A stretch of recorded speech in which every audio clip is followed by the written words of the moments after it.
Hello, people. Welcome back to The Struggle, where we dive deep into the most effective ideas, stories, theories, and strategies for overcoming life's challenges.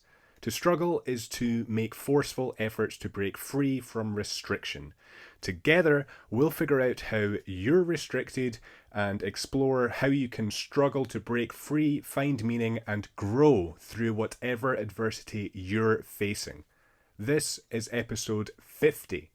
Now, last week I discussed the importance of balancing chaos and order, venturing into the unknown whilst keeping our feet planted in order, and balancing comfort with discomfort. This week I'm going to provide some applicable strategies and behaviours that you can use to decipher what side of the balance you fall under. Are you too comfortable? Are you too chaotic? Is your life predictable and certain? These exercises in this episode will help you figure out if you are restricted by chaos or order, so stay tuned for that. But first, this episode is brought to you by the Struggle newsletter. This is a fortnightly newsletter that complements the podcast nicely, in which I send out every other Sunday a short article concerning the art of embracing struggle. We are all restricted in some way, and we could all do with struggling to break free from whatever restricts us. The struggle is different for everyone, but I can assure you the Struggle newsletter and this podcast will help you discover what it is that is restricting you and how you can best struggle to break free from that restriction. If you're finding it difficult to be more productive, to be healthy, to achieve your goals, perhaps you're chasing the wrong thing. Because a lot of us believe that we should be aiming for happiness, but this is an unwise pursuit because happiness comes and goes without any control from us. However, there is a way to be more fulfilled with life, and that is to embrace the struggle.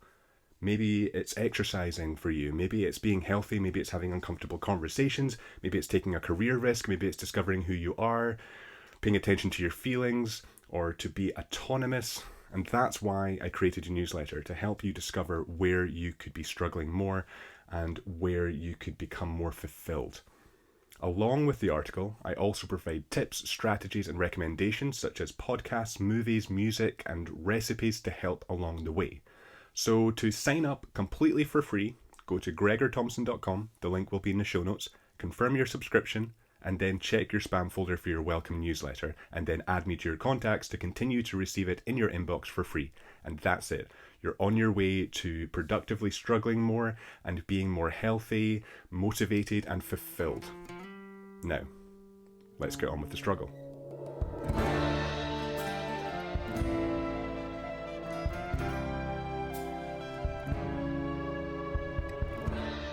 Now, I should just say before we begin, all of the exercises you're about to hear were either inspired by psychological theories or philosophical theories, or they were created by psychologists and academics, all of which will be in the references in the show notes for further reading. But let's get into it. So firstly, we need to identify in what ways we are restricted and the nature of these restrictions. Whether they're chaotic or orderly, comfortable or uncomfortable, positive or negative. So we'll start with an exercise called the Life Domains Audit, inspired by principles of self-awareness and psychological flexibility, which combines self-reflection with psychological and behavioral insights about control and avoidance.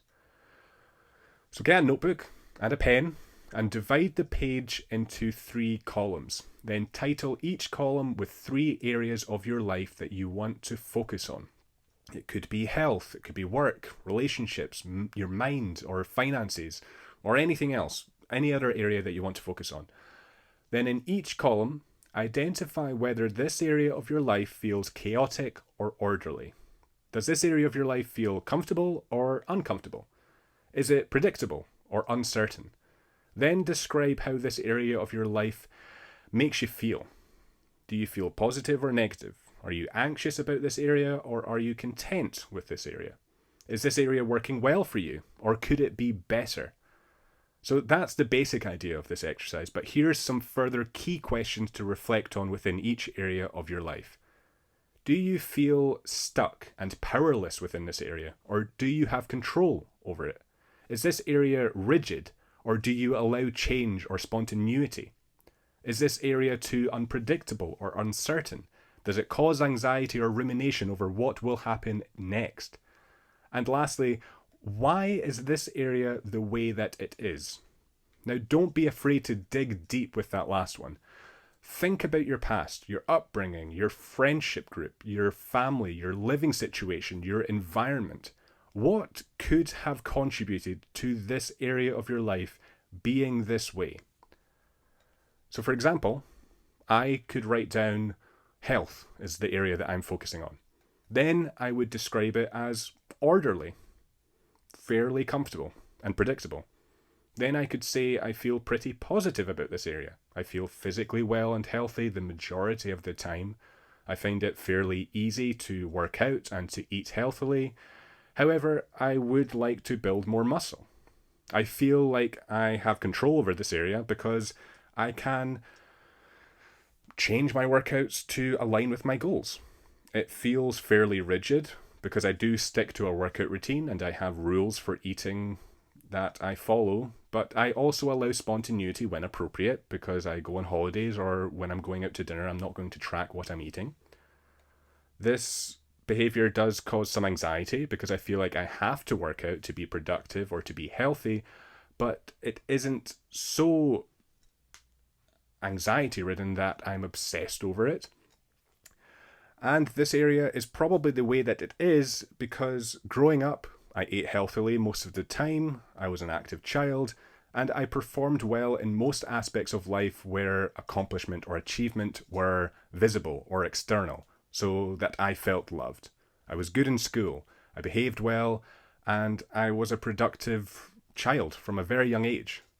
Now, this doesn't mean that I was brought up explicitly told that I'm only loved when I accomplish goals or when I'm well behaved, but many factors outside of my and other people's control contributed to my imperfect child's mind coming up with an imperfect narrative. The narrative that I'm loved when I'm well behaved or when I achieve.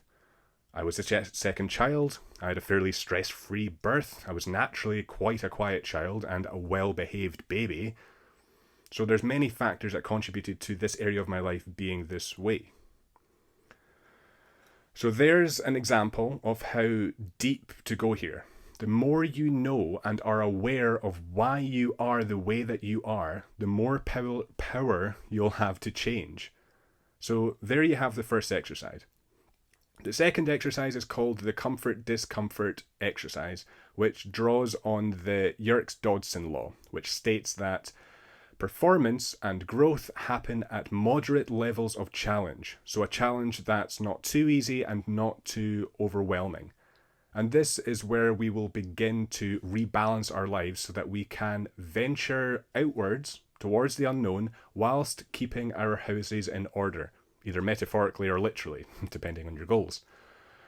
So we're going to now identify areas in our lives in which we need to push ourselves towards the unknown and perhaps chaotic, and the areas in which we need to perhaps plant our feet and begin to order it so it's more predictable.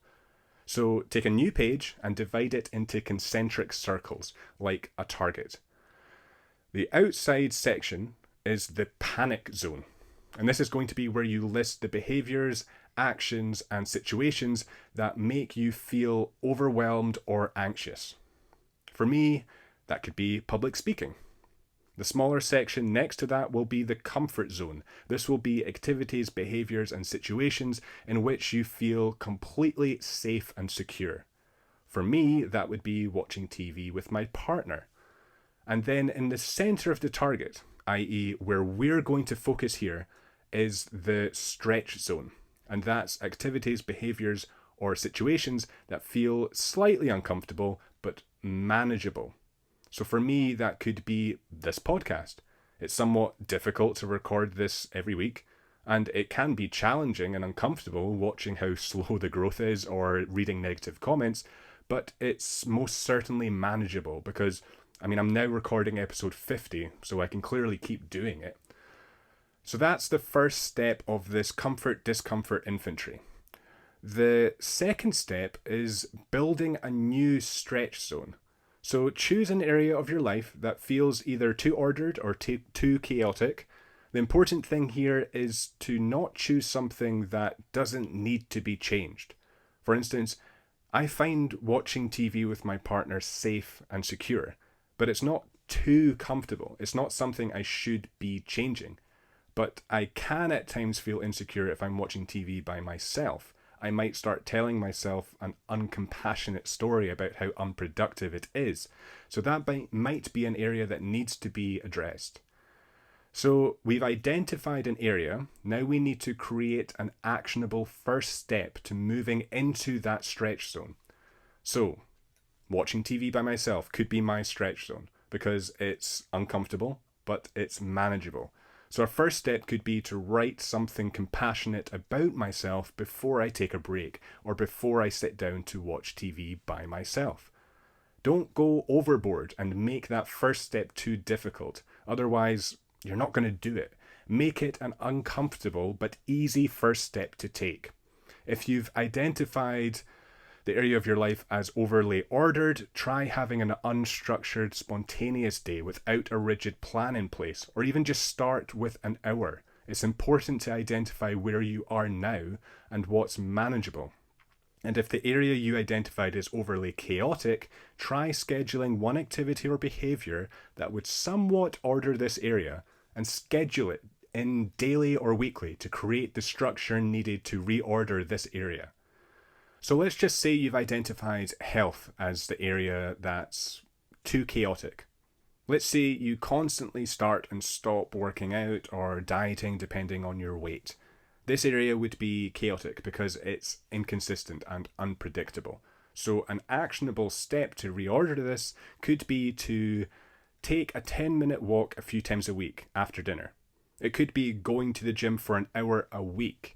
It could be refraining from eating processed foods for a few days a week. Keep it small, as James Clear recommends in his book Atomic Habits. Starting with something small but consistently doing it is better than doing something big unpredictably. Clear says, make it so easy you can't say no.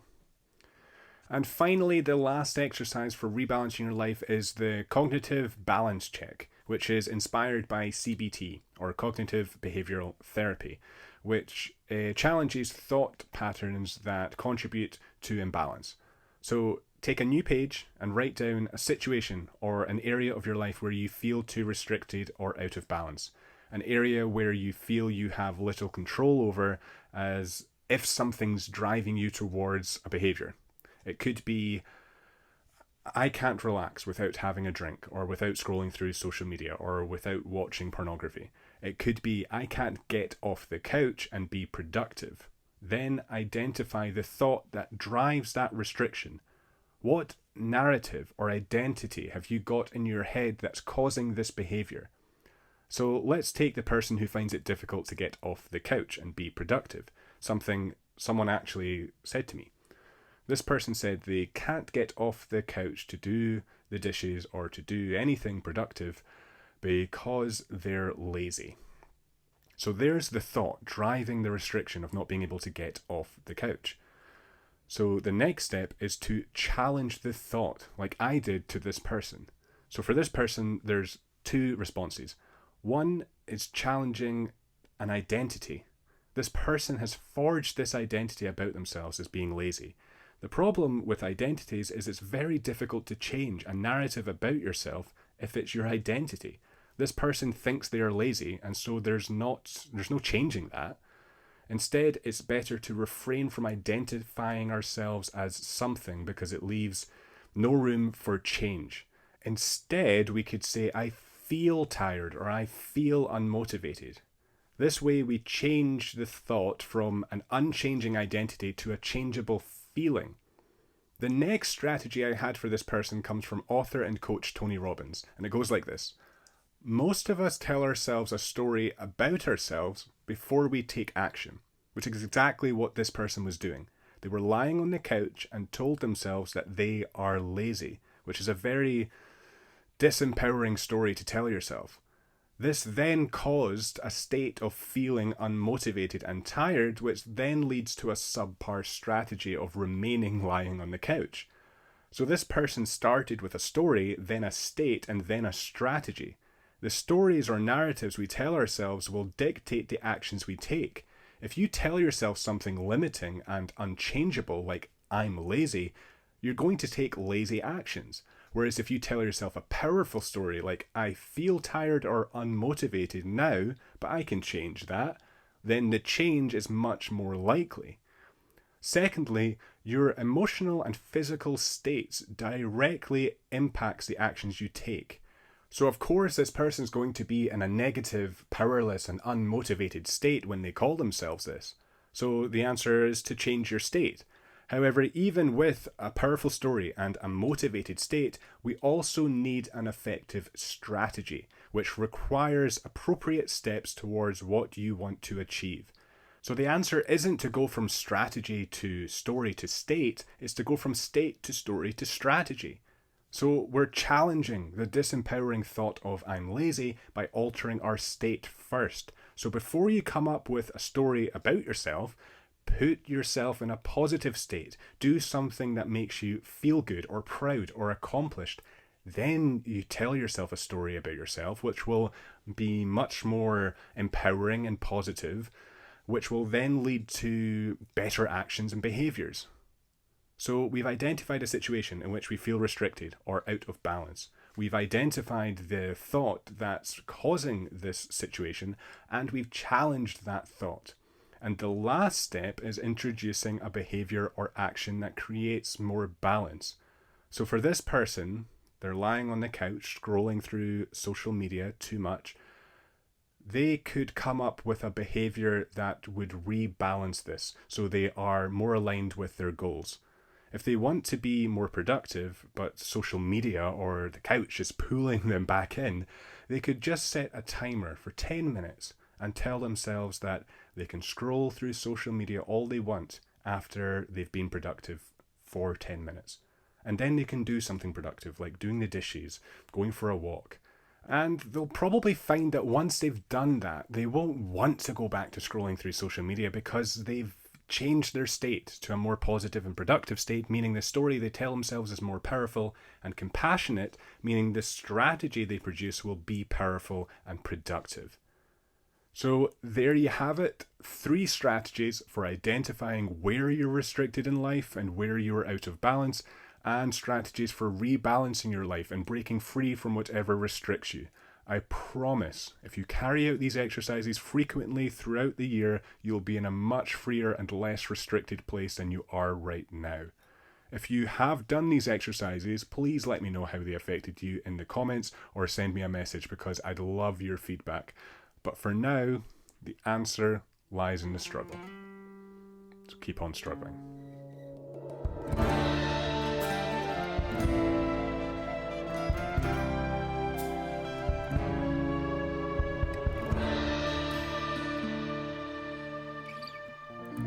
Hi guys, just a few more things before you take off. Firstly, thank you so much for watching. It genuinely means a lot to see people watching and liking the content.